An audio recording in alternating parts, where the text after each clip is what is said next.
Okay. How about recording? All right. And maybe we should record as well. Oh, come on, Diana. All right, go set up the recording, please. All right. Well, welcome to Summit Center for Spiritual Living, where we share universal good through love. And Recording in progress.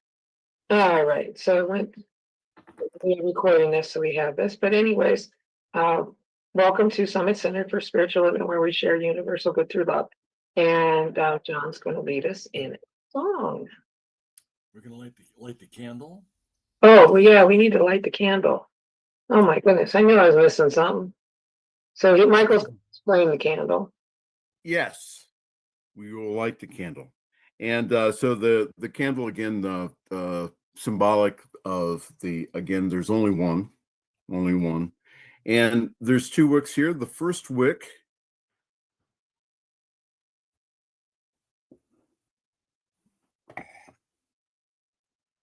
represents the light of God in you. And the second wick, notice the flame.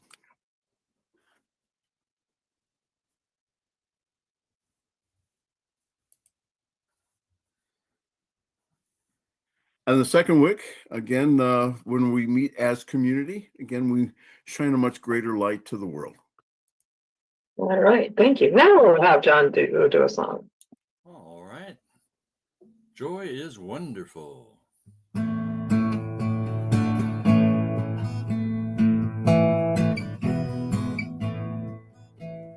Joy in the morning, joy in the afternoon, joy in the evening, joy again soon. When we are happy, joy is how. Joy is wonderful, joy is now.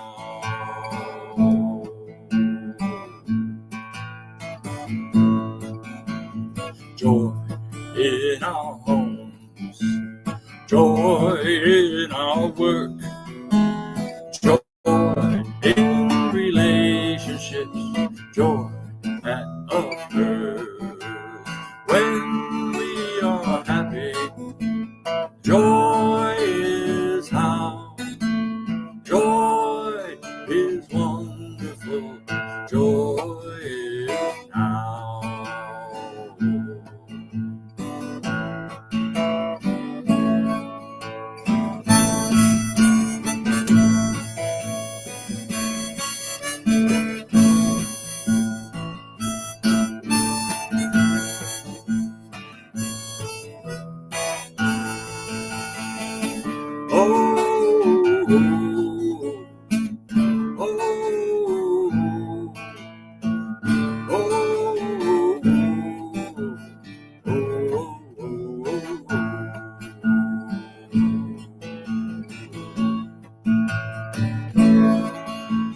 Joy in accomplishment, joy in getting done, joy in doing well, joy in having fun. When we are happy, joy is how. Joy is wonderful, joy is now. Joy is now. All right, well, thank you so much, John. And so we're going to, today our speaker is going to be Tim Morrow. He absolutely, he's one of our musicians, and he is going to be speaking about Enoch Fox, and it's going to be outstanding. So I'm going to do our Signs of Mind 365 reading for today, for June 8th.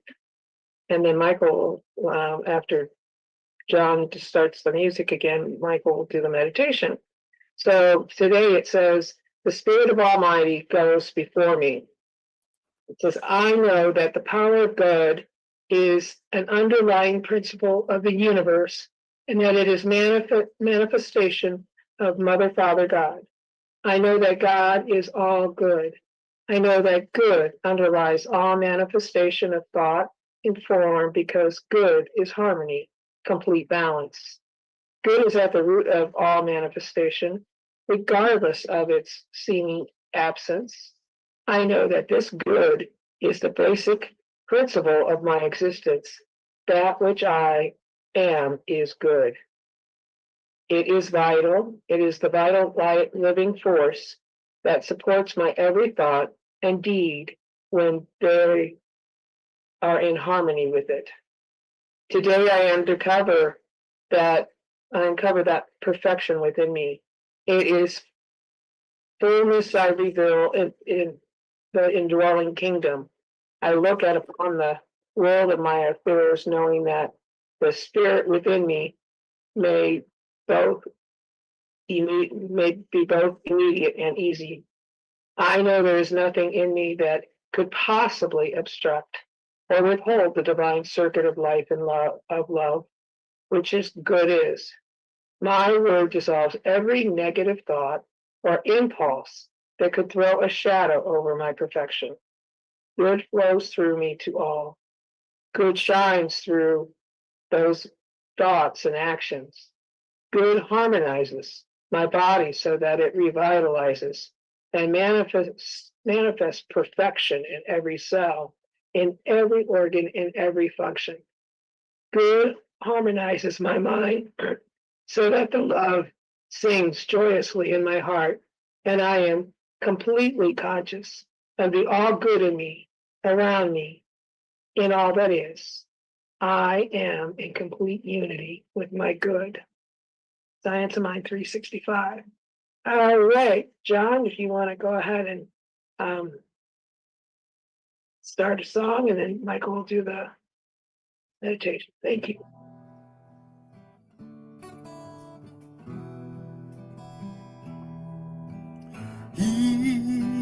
Healing love, healing love, healing love, divine healing love.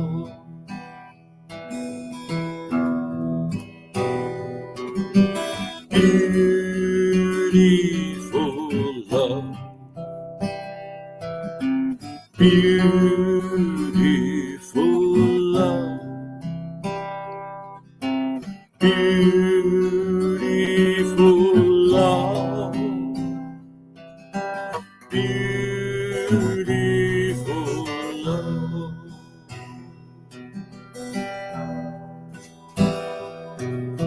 Source of life, source of real,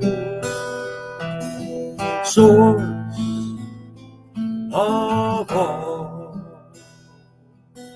source to heal.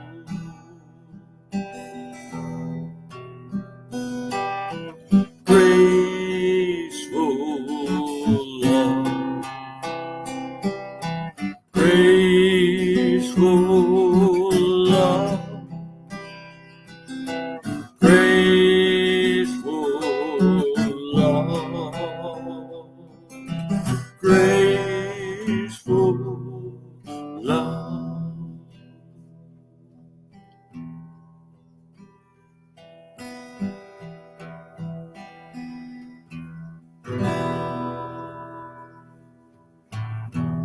All right, so let's take a big deep breath in. Inhale and exhale. One more time. Inhale and exhale. One more time. Inhale and exhale. Doesn't that feel good? So use the breath anytime that you would like to, just to center yourself in the present moment. And what I'd like you to do now is to center yourself in your body by going to a place that's right behind your physical heart, which the ancients have said is the dwelling place of the Most High. Imagine a chair there, and imagine that you are surrounded by and immersed in this white light. That's the pilot light of spirit in you, as you and through you. And imagine that this light now in your heart now just expands, just illumines, lights up your body as you sit in that chair in that special place. And you feel it now. You just feel that light. You surrender into that light where you are the light. Yes, you are that light. You are that one. Yes. You are in the secret place of the Most High. And it's from this knowing this, that you can speak your word, knowing that it is the Father's good pleasure to give you the kingdom of good. Where you are one with it, it is one with you. So again, knowing that we are the light itself, we are one with it. We also know that this light is also within each and every person who is on this Zoom call today, and each and every person who watches this Zoom broadcast in the future. We just know that, again, that there's only one, and that we are one with it. It is it living its life as us, in us, and through us. So today we just bless this day as we listen to a talk by Tim, and remembering the words of Emmett Fox, in that there is no problem that enough love cannot solve. We recognize again the wisdom in Emmett, and we recognize that wisdom that's within us to apply these principles to our daily lives. So I just give great thanks for this day, and I know that anyone who has come on to this call here that has any kind of so-called issues, I just now know that divine love heals that now. Divine love within them now prospers them now. Divine love within them now makes them feel at one with themselves and with the universe. Divine love. I bless this day. I bless all the people on this call. I bless the gift of community, of being able to be with these wonderful people on this beautiful day. For this is the day that the Lord has made. I will rejoice and be glad in it. So again, thank you to John, and thank you to Tim, and thank you to Diana, and thank you to each and every person on this call, for I know that, again, that we are here by divine appointment to let our light shine to the whole world. Again, for this, I just give great thanks. I give great thanks for the light that's within us that shines so brightly into the world, and that we are the light of the world. So for that, I just give great thanks as I now release this word into the creative law, knowing, again, it's already a done deal. We have a wonderful service today, a life-changing service. For that, I just give great thanks as I release my word and say, and so it is.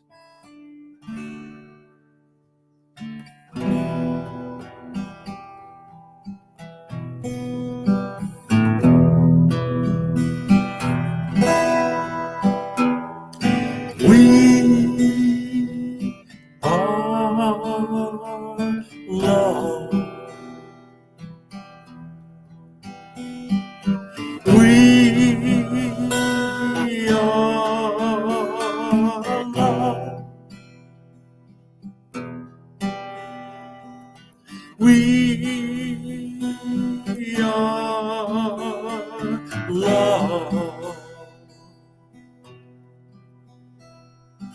find healing love.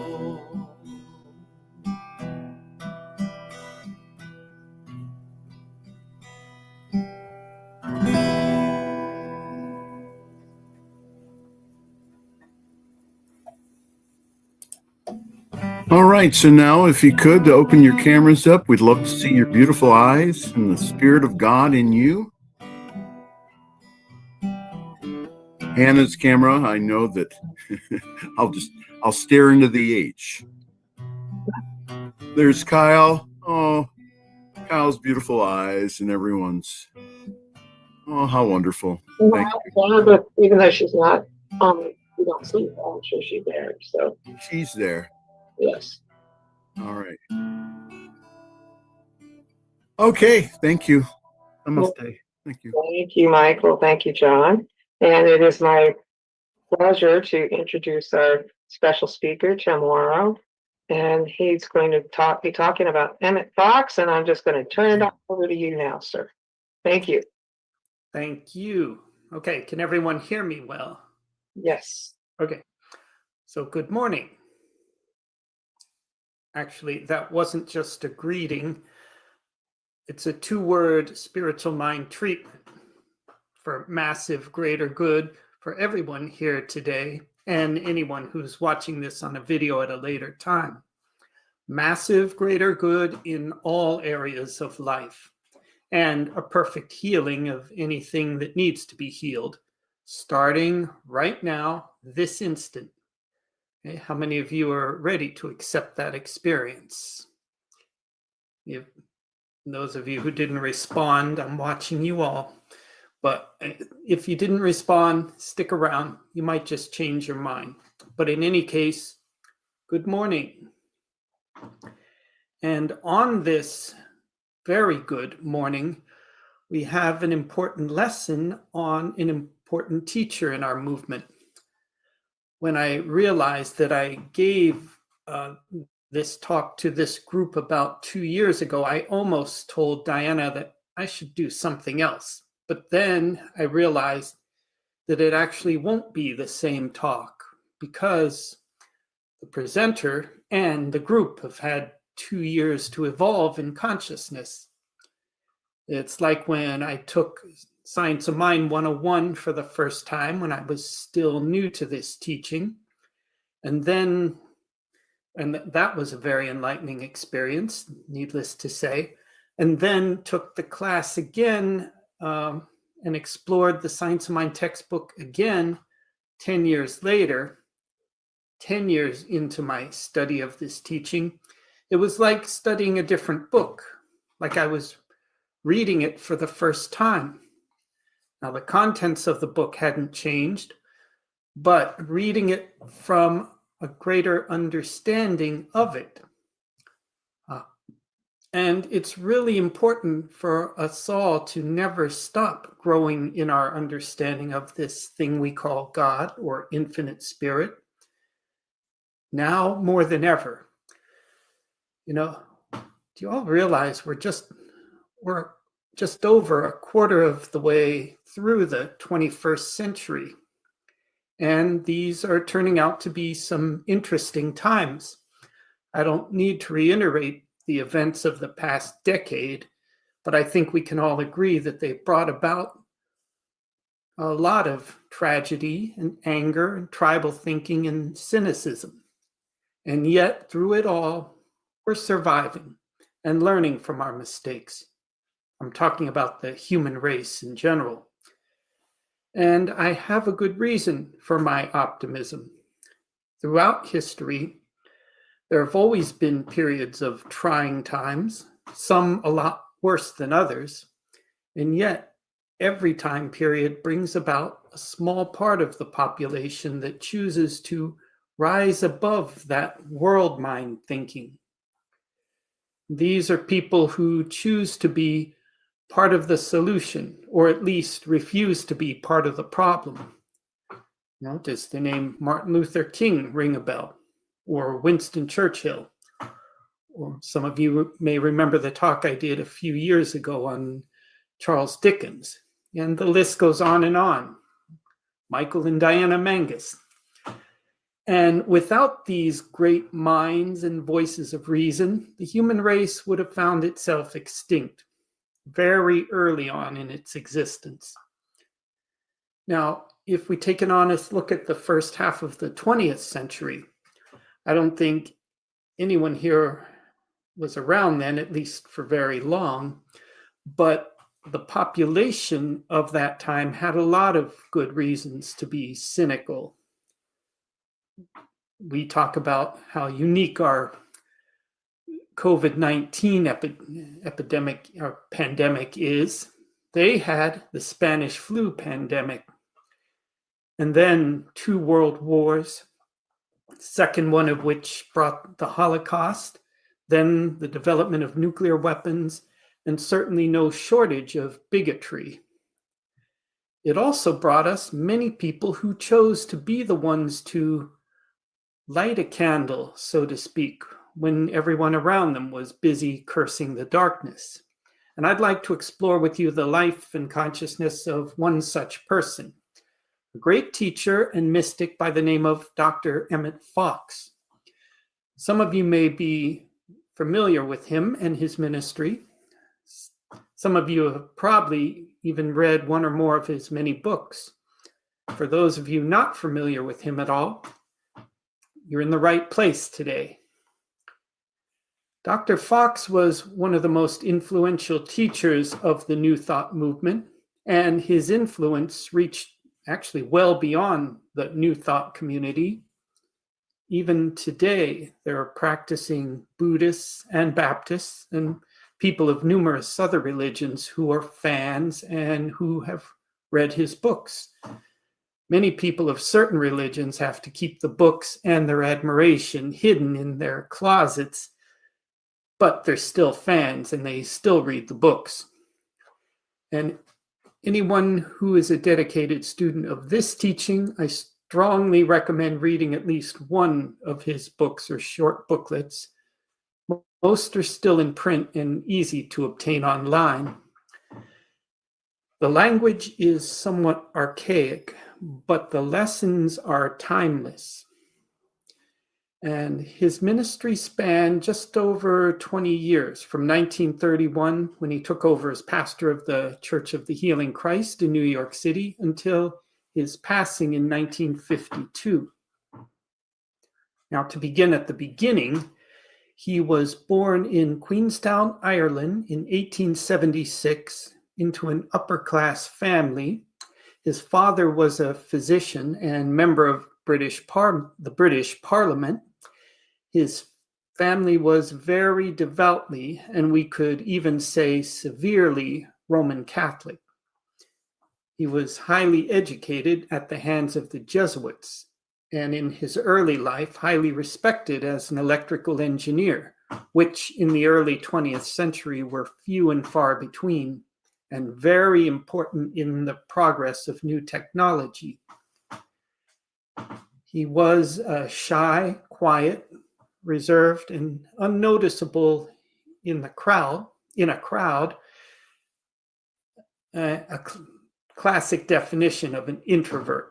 But on the platform, he was very compelling.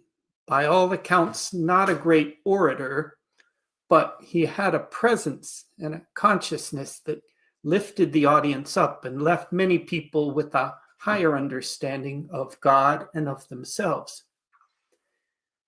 Now, before becoming a shy and reserved adult, he was a peculiar child. That's something I can certainly relate to.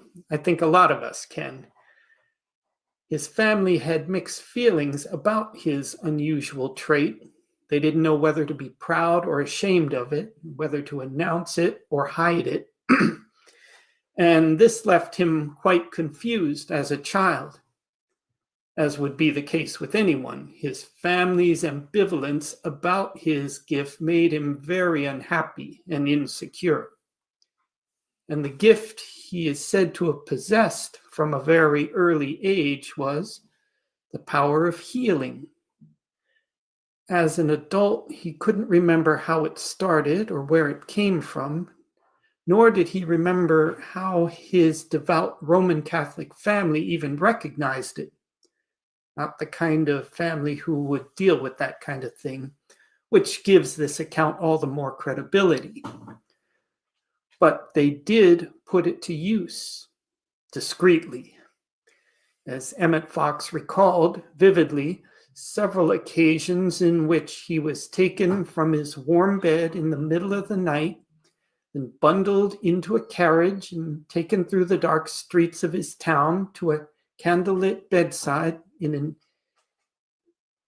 of an ill and possibly dying friend or family member, sometimes even a patient of his father. And they would leave him alone with the person. He would take their hand or put his hand on their forehead and just talk to them. He'd say whatever came to mind, but he always left knowing that this person was fine and would recover. And he always seemed to find words that were meaningful to the person. And it was said that they almost always recovered.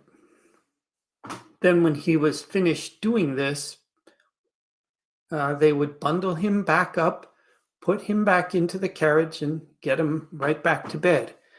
And they always made him swear to never tell anyone about the events of that night.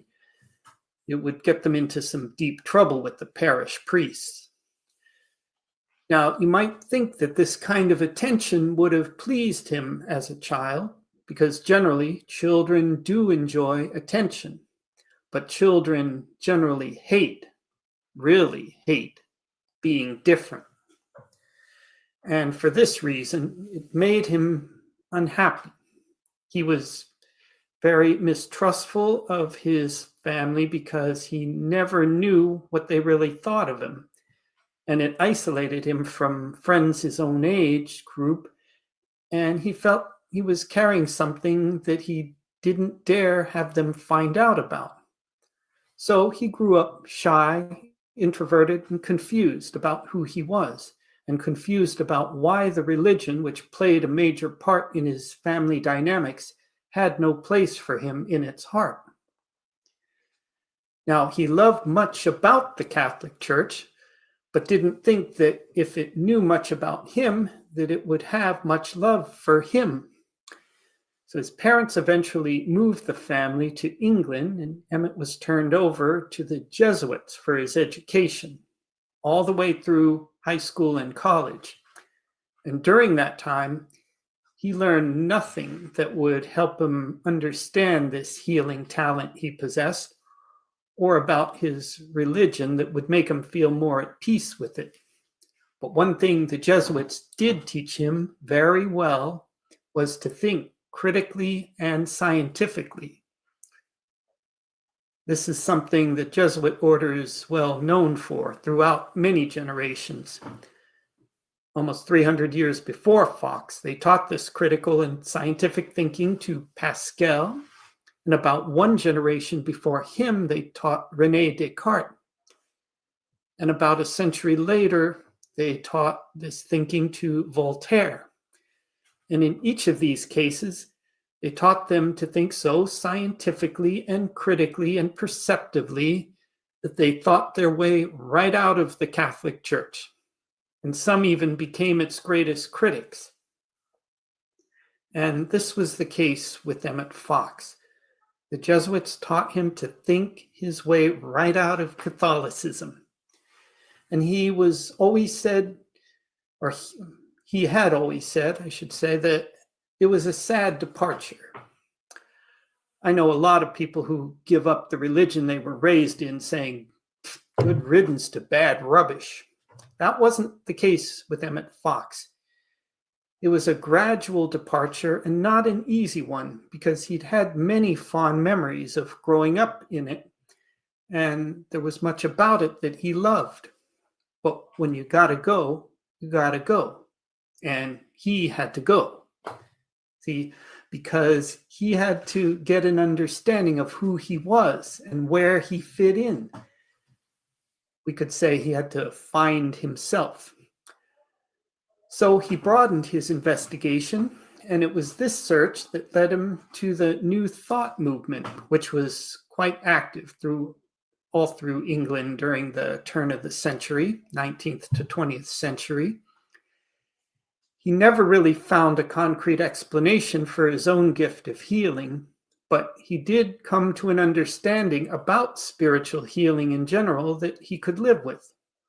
And to put that understanding in his own words, quote, "The power to heal by action is the power to heal by action of the mind is latent in all people at soul level." So it wasn't the uphold of saints, because he knew he was no saint. And it wasn't a sign of evil, because he had grown to realize that he wasn't an evil person either. He was working as an electrical engineer when he began attending New Thought lectures and classes. One of his early teachers, Harry Gaze, spelled Gaze, who survived him and became his biographer, in fact, stated that his early impression of Emmett Fox gave no indication that he would eventually become a clear and articulate speaker who would pull in 5,000 people each week for his Sunday church service. But during the early 1900s, he spent time with several teachers, including Judge Thomas Troward, lucky guy. Then in 1928, he was asked to give a talk to a small group of his fellow students at Mortimer Hall in London. And they were astounded at all he had to say and his ability to communicate and inspire. And it was not long after that that he decided to put his career as an engineer on hold and go on tour all through England, Scotland, and Ireland, giving lectures and seminars. And in 1931, he expanded to touring the United States and was asked to speak at the Church of the Healing Christ in New York City. At the time, they were looking for a new pastor and asked him if he wanted the job, which he promptly accepted. So he preached and taught at this church for the next 20 years until his passing, again in 1952. They held Sunday services at New York Hippodrome Theater, which held up to 5,300 people until it closed in 1938. Then they moved to the Manhattan Opera House and several other locations over the years. And every summer, he closed the church down in June and didn't come back to start services again until after Labor Day. And during this time, he would go to France with friends for a long vacation.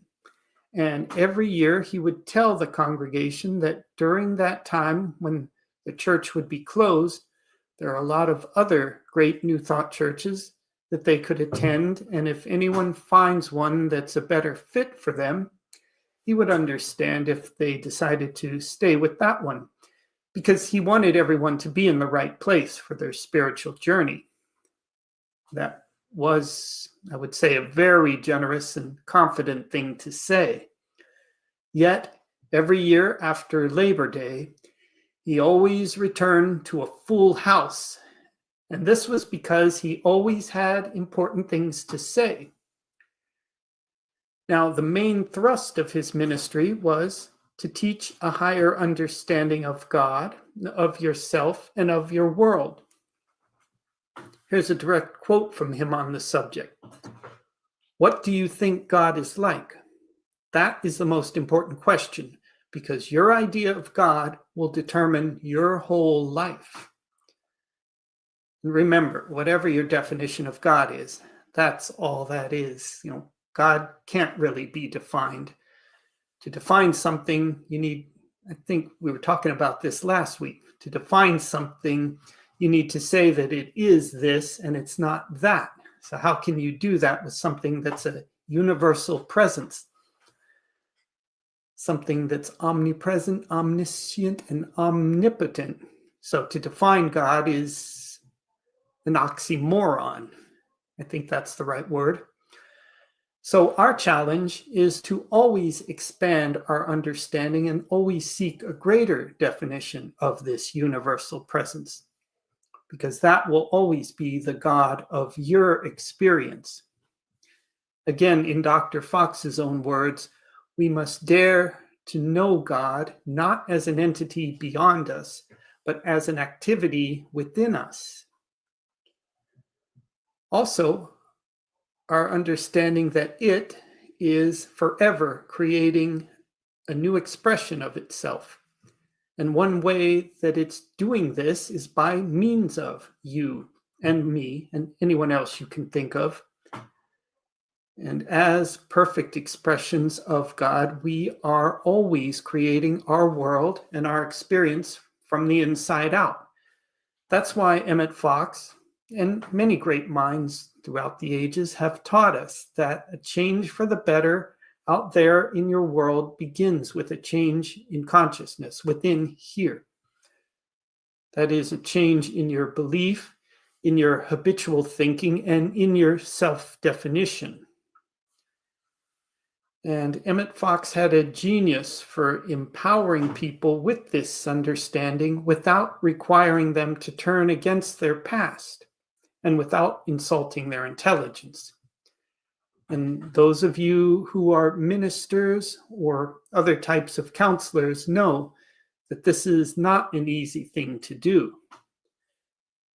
When people find something new and good to turn to, the tendency for most people is to get angry at something old and used. They feel that they need to have contempt for it in order to let it go.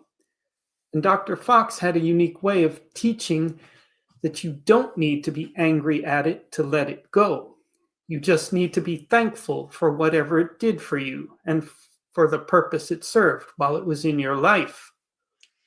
And if it served no good purpose at all, practice being grateful that it didn't do you any more harm than it did. And when you embody a healing idea like that, you're ready to move into what Emmett Fox often called your true place. And that is moving through life, expressing the truth of who and what you are. He used the two terms, your true place and your right place. Dr. Eric Butterworth once mentioned how students of this teaching and other teachings like it have tended to use those terms in a Pollyanna way, not really knowing what they mean.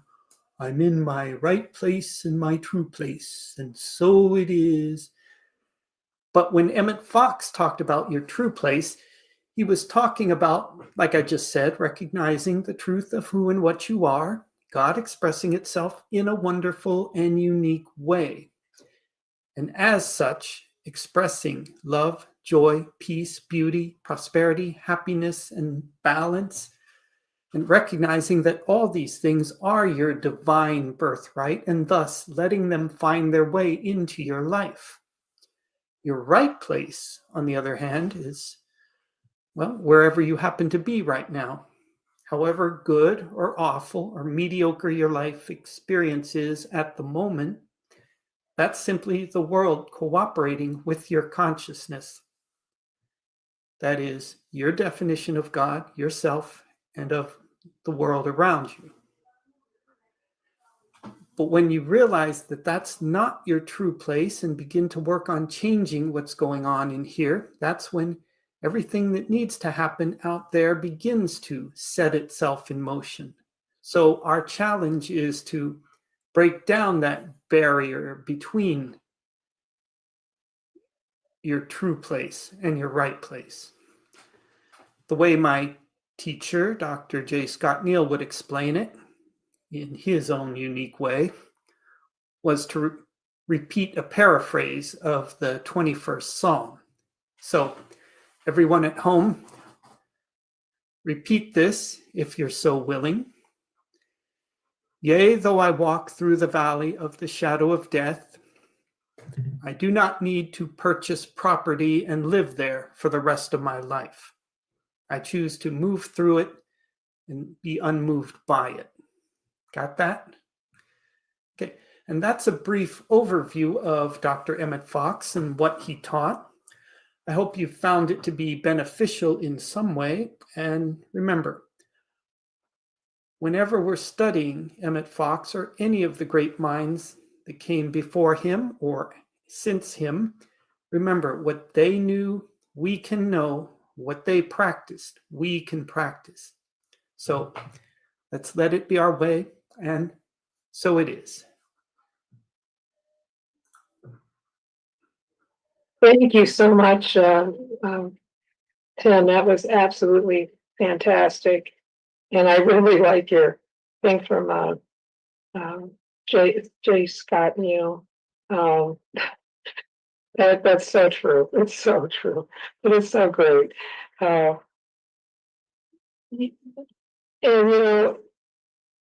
if you, I'm pretty sure you did this before, but it didn't seem like you did it before. Seems like it was brand new, like you said, because we're different people now. And it was so fabulous. And the fact that we can learn from these people, but we can also learn from ourselves, but to take that time to just experience whatever it is so wonderful. So I'm going to turn this over to anybody else who may have a comment. Well, Tim, that was just, again, as the kids would say, that was off the chain. That was great. And I think, it reminds me, this weekend is the 90th anniversary of Alcoholics Anonymous, the founding of Alcoholics Anonymous here in Akron, Ohio. And we're inundated now with 30 to 50,000 former recovering, former alcoholics, recovering alcoholics. And it's who, again, that the first big book in Alcoholics Anonymous was Sermon on the Mount by Emmett Fox, and it was read at meetings. So New Thought has a lot to do with the recovery movement, and that if you, in the big book of Alcoholics Anonymous, there is the healing, the forgiveness prayer was based upon Dr. Fox's. There were several people who attended the Dr. Fox's lectures in New York City, who were associated with Alcoholics Anonymous. So it had a really big point and a really strong influence upon the recovery movement. Tim, that was excellent. And I think I like J. Scott Neal's The 23rd Psalm. That was really good. You're going to have to get me a copy of that so I know, so I can use it sometime, because that was really good. I think, again, these individuals, again, I'm working on a New Thought history series, and you're right. It's not, we use their example and know that, yes, and we can do it too. Yes, and we can even go beyond them. Yes, and their examples were meant to, again, to spark that light within us. So thank you, Tim. Excellent. Again, Reverend credentials whenever you want them. Thank you. That was really good. I got to make sure that when I look at real estate listings, I'm not looking at one in the Valley of the Shadow of Death, or renting there either. Yeah, no matter how low the rent district Really? is. All the perks and whatever. Very, very nicely done. I appreciate that. Thank you. And thank you so much. Thank you so much for this review of Emmett Fox. And one of the things when I studied him very intensely was that true place and your right place. And it so struck me and became, I'm going to say, one of the pillars of my life. Am I in my true place? And I'm always in my right place, but am I in my true place?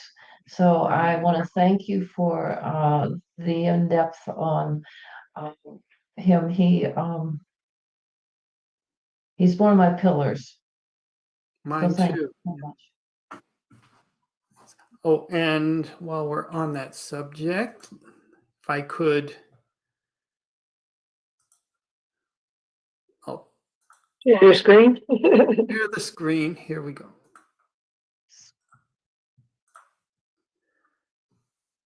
Okay, so these are just the books I feel are his most important. Of course, the Sermon on the Mount, as Michael mentioned, and also 7-Day Mental Diet. These are the ones that I've gotten the most out of. So just want to, if anyone wants to do a screenshot.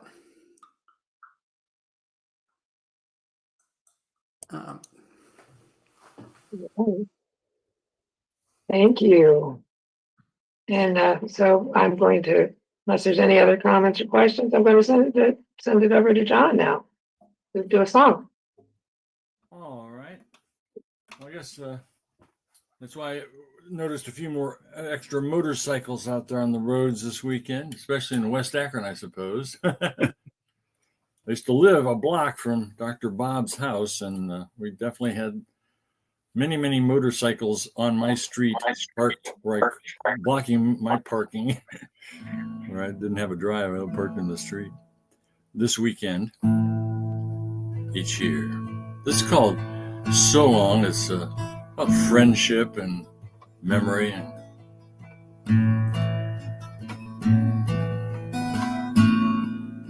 It seems so long since everything seemed right. It seems so long for getting through the night. Friends help each other work things out for a better life beyond fear and doubt.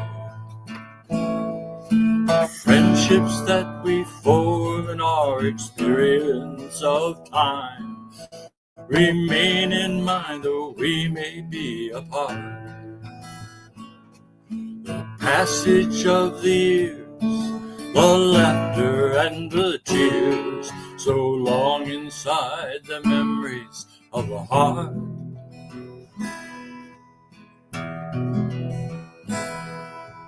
Projects done with people that we know, who become friends no matter where we go. Learn to harmonize each other's song and recall it in the heart after so long. The friendships that we form and our experience of time remain in mind though we may be apart. The passage of the years, the laughter and the tears, so long inside the memories of the heart.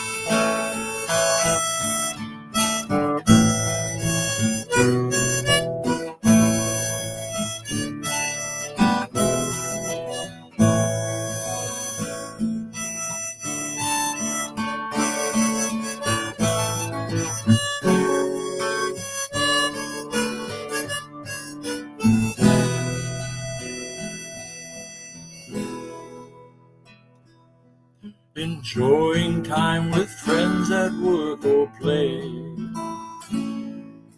soul travelers sharing on the way. Learn to harmonize each other's song and recall it in the heart after so long. The friendships that we form in our experience of time remain in mind though we may be apart. The passage of the years, the laughter and the tears, so long inside the memories of the heart. So long inside the memories of the heart.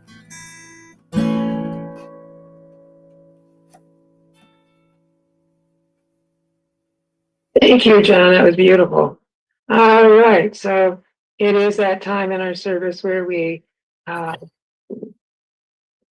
you have the opportunity to give. And there are several ways you can do that.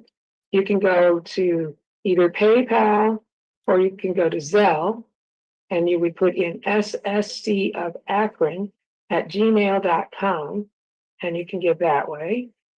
Or you can send a check or money order to with the word summit on it to 1199 Lexington Avenue, Akron, Ohio 44310. And those are both ways. And as we symbolically take our gifts right top over left, and just know with me that all that we have, all that we receive, all that we give is blessed in a very gracious manner. That it goes to the work of Summit Center and the truth that sets us free. So it is. Amen. All right, that's good. Good. Welcome to me. Good and more good is mine, and ever increasing good is mine. Unlimited, infinite good is mine. Wherever I go, I seek good. Whatever I do, I feel oh so good. I'm worthy and entitled to good and more good. Good crowds itself upon us, wraps itself around us. We give ourselves permission to accept more good, express more good. A good, more good is ours, and ever increasing good is ours. Thank you, Spirit, and so it is. All right, thank you. And it's time for announcements. Yes. So, ntmedia.org is where I spend most of my week. And take a look at, we have a wonderful program in which I was on yesterday, which is called And Zoe, Z-O, It Is. Zoe DeMuro's program, And Zoe It Is. So his program is very good. And again, you can access any of the programs on YouTube by going to the New Thought Media Network YouTube page, New Thought Media Network YouTube page. And Zoe It Is, again, it was the show that we did yesterday. And what I noticed when I was watching it later on was that how appreciative I am of all of you. I shared with the audience, I said, one of the things that people really miss in their spiritual walk is community, is having other people who lovingly are around them, who accept them as they are, and also willing to once in a while give feedback like, are you really sure you want to do that? So anyhow, again, great appreciation for all of you. And that's what and I was wearing my my collar yesterday, my clergy collar. So just a warning. I know I don't wear it on Sundays, but I was full clergy yesterday. So anyhow, thank you. And John, what have you been doing these days? Well, I work on my business and I put up posts at yeswise.com, including Yeswise Inspiry. So look for that at yeswise.com. Okay, unless there's any other announcements. Next week, our special guest will be Carol Andrick. She'll be doing our Father's Day talk. we had John for Mother's Day, so now it's time to Carol in for the Father's Day. The following week will be Michael. He'll be the fourth speaker, the week for the fourth speaker. The fifth week, we will do a discussion. Haven't decided exactly the topic yet, but we'll do that. And then Deb mentioned about, would we like to get together and have a summer picnic somewhere to get as a group? So if you guys are interested in that, I need to know. And so we can start setting that up. Whether it be an actual Sunday or maybe a Saturday or whatever. Just let or even through the week, because most of us don't work through the week. So not normal hours anyways. And so we could do that as well. But so that's just we need to talk about that and find out what we want to do, and if we want to do it before summer ends, because obviously we only have a few more months here to really get going with that. So all right, I think that's it, unless there's anything else. No? Okay. So it is that time where we have a moment of silence, and I will bring us in with a bell, and I'll bring us out as well. And time when you're allowed, when you bring into your heart and mind somebody that needs some help, whether it be physically, financially, emotionally, yourself, it could be the world, it could be life in general. So whatever it may be. So let's have that moment.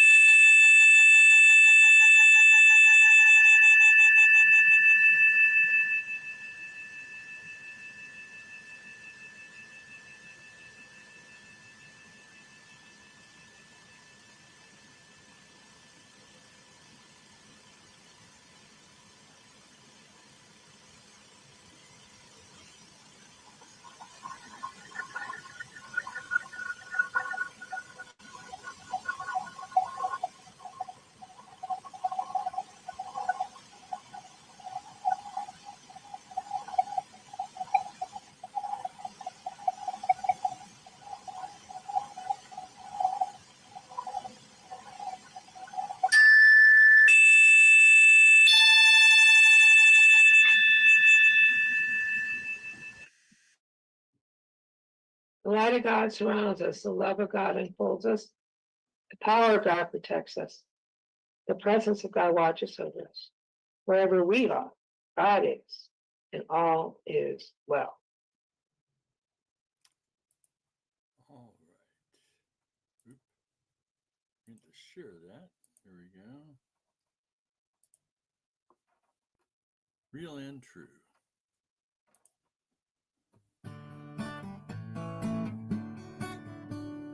Life is real. Life is true. We are life, living as me and you.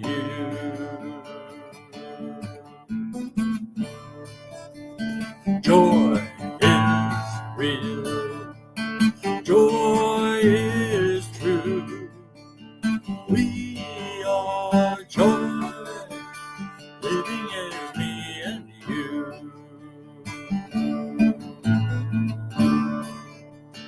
Peace is real. Peace is true.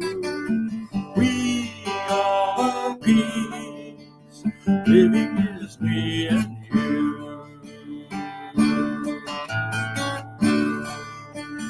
Love is real. Love is true. We are love, living as me and you. Living